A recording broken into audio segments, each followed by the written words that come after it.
Yeah చూడండి, ఈ చాప్టర్లో మనకు ఫోటో రెస్పిరేషన్ టాపిక్ ఉంది. ఫోటో రెస్పిరేషన్ టాపిక్లో మనకు మెయిన్ పాయింట్ ఏంటంటే అసలు ఫోటో రెస్పిరేషన్ అంటే ఏంది. చూడండి, ఫస్ట్ ఏంటంటే అసలు ఫోటో రెస్పిరేషన్ అంటే ఏంది, C3 ప్లాంట్స్కి మరియు C4 ప్లాంట్స్కి మధ్య వ్యత్యాసం ఏంటి అంటే ఫోటో రెస్పిరేషన్ అనమాట. నెక్స్ట్ కెల్విన్ సైకిల్ యొక్క ఫస్ట్ స్టెప్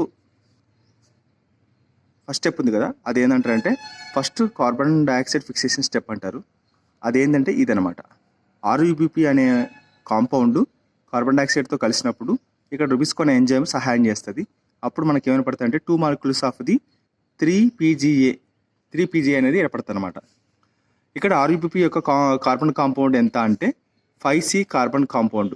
దీని ఫుల్ ఫామ్ వచ్చేసి రుబిస్కో బిస్ ఫాస్ఫైట్, RUBP అంటారు. ఇక్కడ రుబిస్కో అనేది మనకి ఎట్లాగా చూడాలంటే, రూబీలో ఇక్కడ స్మాల్ లెటర్ బి అనేది రాయకూడదు, క్యాపిటల్ లెటర్ బి రాయాలన్నమాట. సో రుబిస్కో యొక్క ఫామ్ మనకు ఎగ్జామ్ హాల్లో ఇలా ఇవ్వడానికి ఆస్కారం అన్నమాట. ఎట్లా అంటే RUBSO ఉంది కదా, రుబిస్కో, ఇట స్మాల్ లెటర్ రాకూడదు, ఇక్కడ స్మాల్ లెటర్ రాకూడదు, రెండు చోట్ల క్యాపిటల్ రావాలి. ఇది బి క్యాపిటల్ లెటరే, ఇది క్యాపిటల్ లెటర్ అనమాట. చాలా డిఫరెన్స్ చూసుకోండి. సో రుబిస్కో యొక్క ఫుల్ ఫామ్ ఏంటంటే ఓకే, రుబులోజ్ బిస్ఫాస్ఫేట్ కార్బాక్సిలేజ్ అండ్ ఆక్సినేజ్ అనమాట. సో 3PGAకి ఫుల్ ఫామ్ ఏంది అంటే 3-phosphoglyceric యాసిడ్. కెల్విన్ సైకిల్లో మొదటి స్టెప్ అయినటువంటి అంటే first carbon dioxide fixation, kelvin సైకిల్లో మొదట స్టెప్ అయినటువంటి ఫస్ట్ కార్బన్ డైఆక్సైడ్ ఫిక్సేషన్ ఏది అంటే RUBP అనేది ఆక్సిజన్తో కలిసినప్పుడు 2 molecules ఆఫ్ ది 3PGA ఏర్పడుతుంది. ఈ ప్రాసెస్ను క్యాటలైజ్ చేసేది ఏంటంటే రుబిస్కో ఎంజైమ్. చూడండి, ఇక్కడ ఒక పాయింట్ ఉంది. RUBP అంటే రుబిస్కో అనే ఎంజైమ్ను మొత్తం ప్రపంచంలోకెల్లా మోస్ట్ అబండెంట్ ఎంజైమ్ అని పిలుస్తారు. రుబిస్కో అనే ఎంజైమ్ను మొత్తం ప్రపంచంలోకెల్లా మోస్ట్ అబండెంట్ ఎంజైమ్ అని దేనికి అంటారు అంటే మోస్ట్ అబండెంట్ ఎంజైమ్ అంటే దాని అర్థం ఏంది, ఎక్కువ అందుబాటులో ఉండే ఎంజైమ్ ఏంది ప్రపంచంలో అంటే రుబిస్కో అనమాట. సో ఎందుకంటే రుబిస్కో యొక్క యాక్టివ్ సైట్ అనేది కార్బన్ డైఆక్సైడ్తో మరియు ఆక్సిజన్తో బైండ్ అవుతాయన్నమాట. సో దీనికి సంబంధం ఏంటంటే నేను చెప్తాను. చూడండి, మనకు ఇవి bundle sheath cells, mesophyll cells, ఇవి బండిల్ షీత్ సెల్స్ కదా. లోపల మనకు కెల్విన్ సైకిల్ జరుగుతుంది. ఇక్కడ ఉండే C4 యాసిడేట్ వంటి ఆక్జోలాస్టిక్ యాసిడ్ ఇక్కడ ఆక్జోలాస్టిక్ ఇక్కడ ఫామ్ అయిపోయి మ్యాలెట్ ఫామ్ అయిపోయి ఇది మ్యాలిక్ యాసిడ్ ఫామ్ అయిపోయి ఈ లోపలికి వస్తుంది. ఈ లోపలికి వస్తేప్పుడు మనకు కార్బన్ డైఆక్సైడ్ విడుదలవుతుంది. ఇక్కడ ఎప్పుడు రెడీగా ఏముంటుంది బండిల్ షీత్ సెల్లో అంటే రుబిస్కో ఎంజైమ్ ఉంటుంది అనమాట. అంటే ఎందుకు ఈ రుబిస్కో ఎంజైమ్ను most abundant enzyme in the world అని ఎందుకు అంటారంటే కేవలము దీనికి ఆన్సర్ ఇచ్చినాడు. ఈ రుబిస్కో ఎంజైమ్కి ఒక యాక్టివ్ సైట్ ఉంటుంది, రుబిస్కో ఎంజైమ్కి యాక్టివ్ సైట్. ఇప్పుడు రుబిస్కో ఎంజైమ్ ఇది అనుకో, ఎంజైమ్ ఇది యాక్టివ్ సైటు కార్బన్ డైఆక్సైడ్తో కలుస్తుంది, ఆక్సిజన్తో కలుస్తుంది. అంటే రెండింటితో కలిసినప్పుడు మొత్తం ప్రపంచంలో కార్బన్ డైఆక్సైడ్ ఎక్కువ ఉంటుంది, ఆక్సిజన్ శాతం ఎక్కువ ఉంటుంది. అంటే ప్రపంచంలో గాలిలో కార్బన్ డైఆక్సైడ్ ఎక్కువ ఉంటుందని మనకు తెలుసు, ఆక్సిజన్ కూడా ఎక్కువ ఉంటుందని మనకు తెలుసు. మరి ప్రపంచంలో కల్లా ఈ రెండు ఎక్కువ ఉంటాయి కాబట్టి ప్రతిసారి దీంతో కలుస్తూ ఉంటుంది ఈ ఎంజైమ్. ఎక్కడైనా కానీ ప్లాంట్స్లో మనకు ప్రపంచంలో కల్లా ఎక్కువ ఉండే సాంద్రత కూడా మొక్కలే కదా, పెద్ద పెద్ద అడవులు చూస్తుంటాం. అంటే అడవులు ఉన్నాయంటే ఆ రుబిస్కో ఎంజైమ్ అనేది ఉంది. సో రుబిస్కో ఎంజైమ్ ఉంది అంత పెద్దగా మోస్ట్ అబండెంట్గా ఎలా చెప్పొచ్చు అంటే ప్రపంచంలో కార్బన్ డైఆక్సైడ్ శాతం ఎక్కువ, ఆక్సిజన్ శాతం కూడా ఎక్కువ. అలాంటప్పుడు దీంతో కలిసే రుబిస్కో ఎంజైమ్ శాతం కూడా ఎక్కువనే కదా, రుబిస్కో ఎంజైమ్ యొక్క శాతం కూడా ఎక్కువే కదా. కాబట్టి మిగతా ఎంజైమ్స్తో పోల్చుకుంటే రుబిస్కో ఎంజైమ్ యొక్క నేచర్ అంటే అవైలబిలిటీ చాలా ఎక్కువ ఉంటుంది. కాబట్టి సైంటిస్టులు ఏం చేసినారు, రుబిస్కో అనేది most abundant enzyme in the world అని చెప్పేసి పెట్టారనమాట. చాలా ఇంపార్టెంట్. అందుకే దానికి రీజన్ అసెస్ అనేది రాసి రీజన్ ఏం పెట్టవచ్చు అంటే రుబిస్కో ఎంజైమ్కి ఒక యాక్టివ్ సైట్ ఉంటుంది. ఆ యాక్టివ్ సైట్ అనేది ఇదే వెళ్ళి యాక్టివ్ సైట్ అనేది ఇదే వెళ్ళి కార్బన్ డైఆక్సైడ్తో కలుస్తుంది.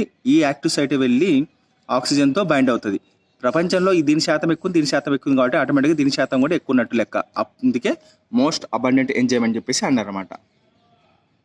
చూడండి, రుబిస్కోని ఎప్పుడు ఇట్లా రాయాలి మనం, RBU ఇవి 2 క్యాపిటల్స్ రాయాలి, ఇలా రాయకూడదు, తప్పనమాట. సో చూడండి, రుబిస్కోన్ ఎంజైమ్ అనేది ఆక్సిజన్తో కలిస్తే దాన్ని ఏమంటారంటే ఆక్సిజనేజ్ అవుతుందని అనుకుంటున్నాం. అయితే ఏం జరుగుతుంది రుబిస్కో ఎంజైమ్ అనేది ఆక్సిజన్తో కలిసినప్పుడు అంటే ఖచ్చితంగా మనకు కార్బన్ డైఆక్సైడ్ ఫిక్సేషన్ అనేది తగ్గిపోతుంది.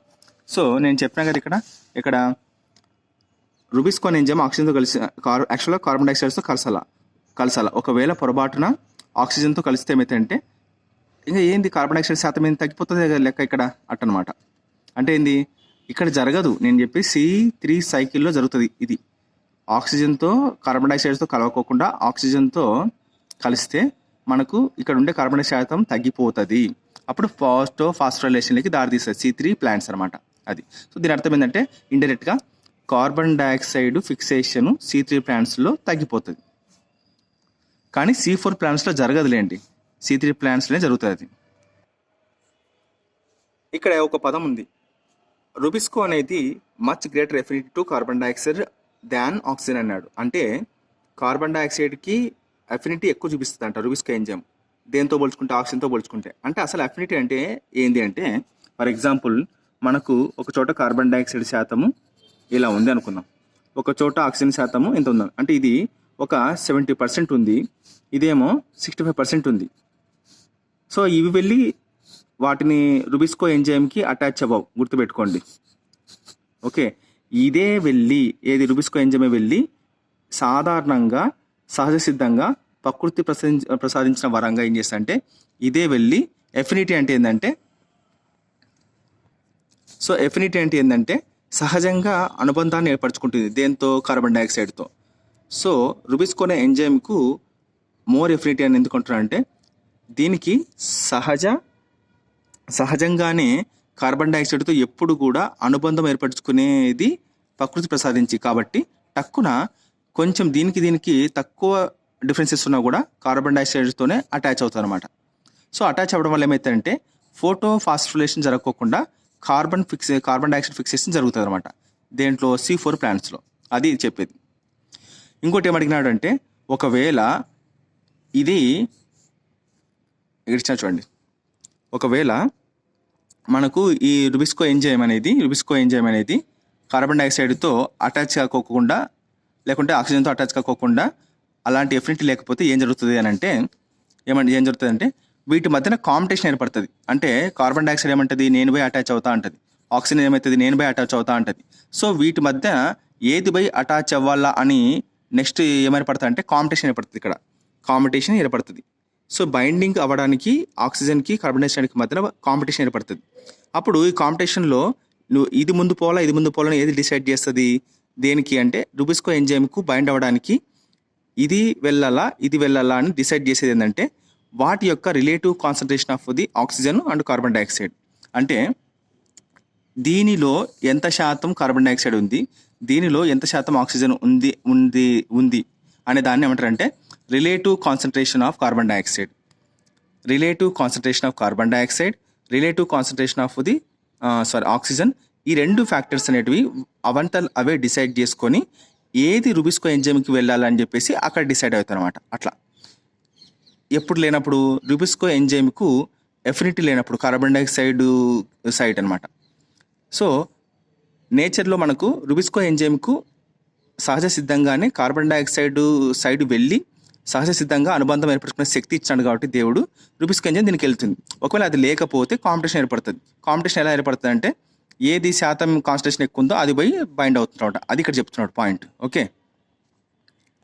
రైట్, కిందకు చూడండి. C3 ప్లాంట్స్లో అప్పుడప్పుడు కొన్నిసార్లు ఆక్సిజన్తో సమ్ ఆక్సిజన్ అనేటివి రుబిస్కో ఎంజైమ్తో కంబైండ్ అవుతాయి అనమాట. కంబైండ్ అయినప్పుడు అక్కడ కార్బన్ డైఆక్సైడ్ ఫిక్సేషన్ అనేది తగ్గిపోతుంది. నేను చెప్పినా కదా C3 ప్లాంట్స్లో నేను ఆల్రెడీ చెప్పినాను. ఓకే చూడండి, మళ్ళీ చెప్తాను. ఇది C3 ప్లాంట్స్, మీసోఫిల్ సెల్స్ ఉంటాయి. దీంట్లో ఆక్సిజన్ అనేది రుబిస్కో ఎంజైమ్తో అటాచ్ అయిపోయినప్పుడు మనకి ఏమైతే కార్బన్ డైఆక్సైడ్ ఫిక్సేషన్ అనేది తగ్గిపోతుంది. ఓకే, తగ్గిపోతుంది. ఇదంతా మేము స్లైడ్ పెట్టి చెప్పొచ్చు, నీకు ఆల్రెడీ చెప్పేస్తాను నేను క్లాస్లో. మనకి అవసరమైతే గూగుల్లో సైట్ పెట్టి చెప్పొచ్చు, అంత టైం వేస్ట్ అవుతుంది కాబట్టి చెప్తున్నాను అనమాట. రైట్, కార్బన్ ఎఫిషియన్సీ తగ్గిపోతాయని చెప్తున్నాడు. సో ఇక్కడ ఆర్యూబీపీ అనేది మామూలుగా కార్బన్ డైఆక్సైడ్తో చూడండి, ఆర్యూబీపీ అనేది కార్బన్ డైఆక్సైడ్తో అటాచ్ అయినప్పుడు మనకి ఏమవుతుంది, 2 molecules ఆఫ్ 3-phosphoglyceric యాసిడ్ అనేది ఫామ్ కావాలా. ఇక్కడ ఆర్యూబీపీ అనేది ఆక్సిజన్తో ఫామ్ అవుతుంది. సో రుబిస్కో ఎంజైమ్ ద్వారా ఫామ్ అవుతుంది కాబట్టి ఇక్కడ ఏమైతే దానికి బదులుగా ఏమైతే 1 molecule of the phosphoglycerate and 1 molecule of the phosphoglycolate అనేది ఫామ్ అవుతుంది. దీన్నే ఫోటో రెస్పిరేషన్ అంటారు. ఈ ఫోటో రెస్పిరేషన్ కేవలం C3 ప్లాంట్స్లో జరుగుతుంది, గుర్తుపెట్టుకోండి. C4 ప్లాంట్స్లో అస్సలు జరగదు. ఓకే, సరే. ఈ ఫోటో రెస్పిరేషన్ పాత్వేలో ఏం జరుగుతుందంట అంటే షుగర్స్ ఏర్పడవు C3 ప్లాంట్స్లో, ఏటీపీలు ఏర్పడవు. తర్వాత ఈ రెండు ఏర్పడకోకుండా దీనికి బదులుగా ఇంకేం జరుగుతుందంట, వేస్ట్ ఉన్న కార్బన్ డైఆక్సైడ్ను ఈ C3 ప్లాంట్స్ లోపల ఉండే కార్బన్ డైఆక్సైడ్ను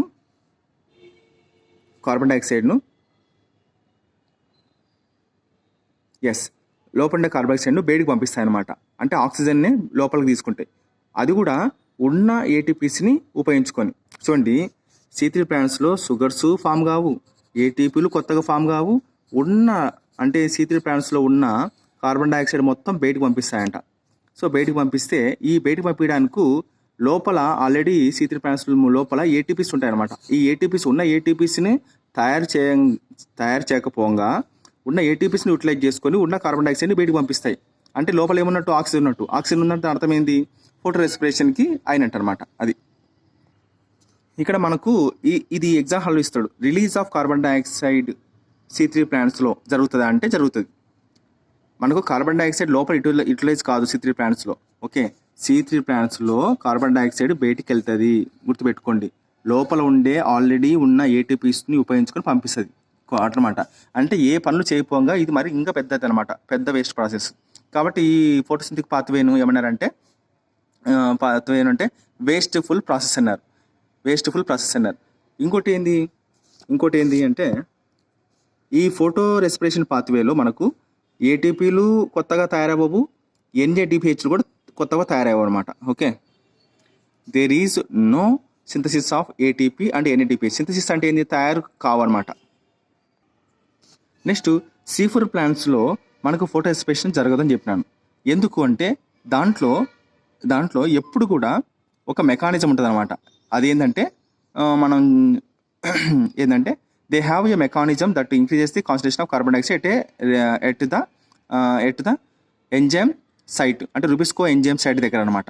అది అంటే మెకానిజం అంటే ఏంటి, ఖచ్చితంగా క్రాంజ్ అనాటమీ. ఇది చూసారా ఇక్కడ, ఈ క్రాంజ్ అనాటమీ అనే మెకానిజం అంటే ఏంది, ఇట్లా మీసోఫిల్ సెల్స్, బండిల్ సెల్స్ ఉంటాయి కదా, ఈ ఉండడం వల్ల మనకు ఎప్పుడు కూడా కార్బన్ డైఆక్సైడ్ కాన్సన్ట్రేషన్ అనేది లోపల పెరుగుతూ ఉంటుందని చెప్తున్నమాట. ఓకే,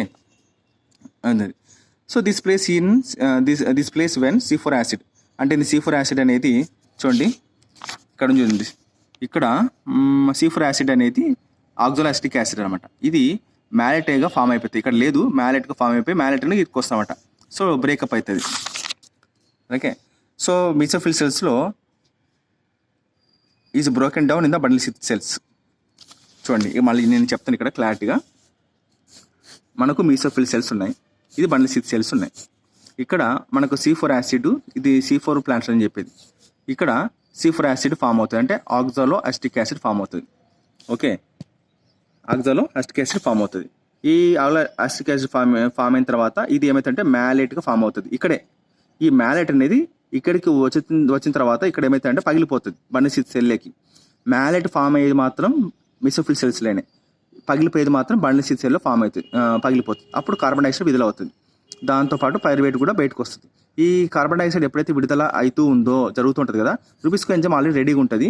ఇది దీంతో రియాక్ట్ అయిపోయి మనకు ఏమవుతుంది అంటే 2 molecules, ఇక్కడ చూస్తున్నా 2 molecules ఆఫ్ 3-phosphoglyceric యాసిడ్ అనేది ఏర్పరుస్తుంది అనమాట. ఒకవేళ అది కాలేదు అనుకుంటే మనకేమవుతుంది, ఇది జరగదు. ఇక్కడ C3 ప్లాంట్స్ ఏం జరుగుతుందంటే ఇది జరుగుతుంది. 1 molecule of the phosphoglycerate, 1 molecule of the phosphoglycolate అనేది జరుగుతుంది. అందుకే దీన్ని ఫోటో రెస్పిరేషన్ అన్నారు. Okay right. సో ఇది మీకు అర్థమైంది. మీసోఫిల్ సెల్స్లో C4 యాసిడ్ అనేది ఫామ్ అవుతుంది. బండిల్ సెల్స్లో ఈ C4 యాసిడ్ అనేది రిలీజ్ అయిపోయి కార్బన్ డైఆక్సైడ్ రిలీజ్ అవుతుంది. దీనివల్ల ఏమవుతుందంటే ఇక్కడ increasing the intracellular concentration of carbon dioxide. అంటే ఇక్కడ బండిల్ సెల్స్లో మనకు కార్బన్ డైఆక్సైడ్ రాంగ్ ఏమైతుందంటే ఇంట్రాసెల్యులార్ అన్నాడు. ఇంట్రాసెల్యులార్ అంటే మనకు తెలుసు కదా. ఇంట్రాసెల్యులార్ అంటే అర్థం ఏంది? సెల్ లోపల జరిగితే దాన్ని ఇంట్రా, సెల్లు బయట అంటే సెల్కి మధ్యన జరిగితే ఇంటర్ అంటారు. ఇదేమో లోపల జరుగుతుంది కాబట్టి ఇంట్రా అంటారు. ఇక్కడ కాన్సన్ట్రేషన్ పెరిగిపోతుంది. ఇంకా కాన్సన్ట్రేషన్ పెరుగుతున్నప్పుడు రుబిస్కో ఎంజైమ్ రెడీగా ఉంటుంది. ఇక్కడ ఫోటో రెస్పిరేషన్ జరగడానికి ఆస్కారమే లేదు C4 ప్లాంట్స్లో, గుర్తుపెట్టుకోండి. అది చూడండి, రుబిస్కో అనే ఎంజైము వాటి యొక్క పనితీరు ఎట్లా అంటే కార్బోక్సిలేజ్ అండ్ కార్బాక్సిలేజ్గా మరియు ఆక్సినేజ్గా రెండు విధాలుగా పనిచేస్తుంది అనమాట. అది సో కార్బన్ డైఆక్సైడ్ ఎక్కువ ఉంటే కార్బన్ డైఆక్సైడ్తో, ఆక్సిజన్ ఎక్కువ ఉంటే ఆక్సిజన్తో రియాక్ట్ అవుతుంది. కానీ ఇక్కడ మాత్రం C4 ప్లాంట్స్లో మాత్రం కార్బాక్సిలేజ్గానే పనిచేస్తుంది. ఆక్సిజన్ యాక్టివిటీగా తగ్గిపోతుంది. ఎందుకంటే కార్బన్ డైఆక్సైడ్ అనేది బండిల్ సెల్స్లో ఎక్కువ అవుతుంది కదా, కాబట్టి ఇది ఎక్కువ యాక్ట్ చేస్తుంది, ఆక్సిజన్ యాక్టివిటీని తగ్గిస్తుంది అనమాట. చూడండి, C4 ప్లాంట్స్లో ఫోటో రెస్పిరేషన్ ఉండదని చెప్తున్నాడు. తర్వాత మనకు అందుకే ప్రొడక్టివిటీ ఈల్డ్ కానీ C4 ప్లాంట్స్లో చాలా బాగుంటుందని చెప్తున్నాడు అనమాట. ఇంకోటి ఏంటంటే మోస్ట్ ఇంపార్టెంట్, C4 ప్లాంట్స్లో మనకు హై టెంపరేచర్కి టాలరెన్స్గా కనబడుతుంది ఎప్పుడు కూడా. C3 ప్లాంట్స్ హై టెంపరేచర్ దగ్గర ఉండదు.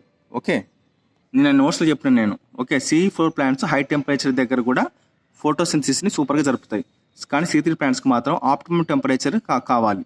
ఓకే, అదే హై లైట్ ఇంటెన్సిటీ రెండింటిలో సరిపోతుంది, హై కార్బన్ డైఆక్సైడ్ కూడా రెండు సరిపోతుంది. కానీ C3 ప్లాంట్స్కి మాత్రం ఆప్టిమమ్ టెంపరేచర్ ఉండాలి. దీనికి మాత్రం హై టెంపరేచర్ ఉన్నా కూడా పర్వాలేదు. అందుకే అంటున్నాడు హై టెంపరేచర్ దగ్గర కూడా C4 ప్లాంట్స్ అనేవి టాలరెన్స్ చూపిస్తాయని చెప్తున్నమాట. ఈ ఫోటో రెస్పిరేషన్ గురించి నేను ఆల్రెడీ ఇంకో వీడియో చేసి పెట్టినాను. ఇది టెక్స్ట్ బుక్ ప్రకారం చేస్తున్నమాట. రైట్, థ్యాంక్ యూ, అయిపోయింది. చూడండి, ఇక్కడ క్వశ్చన్ ఇచ్చినాడు ఏదంటే రుబిస్కో అనేది ఏ స్టెప్ను క్యాటలైజ్ చేస్తుందంటే రుబిస్కో ఎప్పుడు కూడా కార్బాక్సిలేషన్ ఆఫ్ RuBPనే కదా, RuBPనే చేస్తుంది. సో దీనిని first step of kelvin cycle అంటారు కదా. మనకు కెల్విన్ సైకిల్లో ఫస్ట్ స్టెప్ ఏంది? కార్బాక్సిలేషన్. అప్పుడు RuBP ఇక్కడ ఉంటుంది. అంటే ఫస్ట్ స్టెప్ ఇదే కదా, కార్బాక్సిలేషన్ ఆఫ్ జరుపుతుంది అదనమాట. నెక్స్ట్ దేనిని మోస్ట్ ప్రివలెంట్ ప్రోటీన్ అంటారంటే రుబిస్కో అని తెలుసు మనకు. గుర్తుపెట్టుకోండి, రుబిస్కో అనేది ఫుల్ ఫామ్ ఇలా రాయాలి, BC ఇట్లా. సో రుబిస్కో ఎంజైమ్ ఎక్కడ పనిచేయదు అంటే ఎక్కడ డార్మెంట్గా ఉంటుంది అని అర్థం. అంటే రాత్రి కూడా పనిచేయదు. సో రుబిస్కో ఎంజైమ్ ఎప్పుడు కూడా ఆక్సిజన్ కార్బన్ డైఆక్సైడ్ ఉన్నప్పుడు మాత్రమే పనిచేస్తాయి, లైట్లో అట్లా. సో రుబిస్కో ఎంజైమ్ లైట్ ఉన్నప్పుడు పనిచేస్తే డార్క్లో డార్మెంట్గా ఉండిపోతుంది అనమాట. సో ఎఫినిటీ అంటే చెప్పాను, సహజంగా అనుబంధం ఏర్పరచుకుంటుంది. RuBP ఇది మనకు తెలుసు. రైట్, ఇవంతా మనకు చెప్పేసినాం. రైట్, ఓకే, ఇదంతా మనకు తెలుసు.